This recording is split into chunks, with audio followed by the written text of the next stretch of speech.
My name's Cathy from 123vietnamese.com. Welcome to lesson 1. Hello.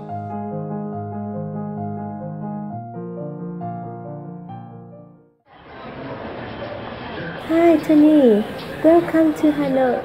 Hi Cathy, great to see you. Xin chào. This is how to say hello in Vietnamese. Chai xin chào. Okay, xin chào. What exactly does it mean? When you meet someone else, you can say xin chào. Xin chào in Vietnamese means hello in English. It's easy. Hello, how are you? Bạn khỏe không? Bạn will mean you.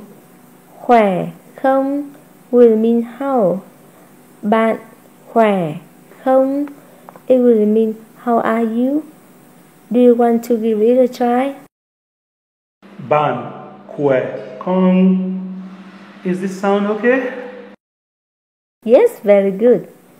Bạn khỏe không? As well as how are you?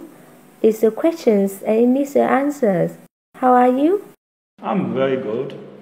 How would I say it in Vietnamese? Tôi rất khỏe. Tôi means I. Rất means very. And khỏe means good. It does need putting any word to say am in Vietnamese. Okay, tôi rất khỏe. Yes, perfect. If somebody wants to ask, how are you? You will say, I'm very good, and you? In Vietnamese, you can say, tôi rất khỏe. Còn bạn?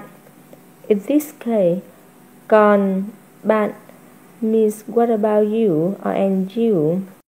Okay, tôi rất khỏe. Còn bạn? Tôi rất khỏe. Cảm ơn. Cảm ơn means thank you.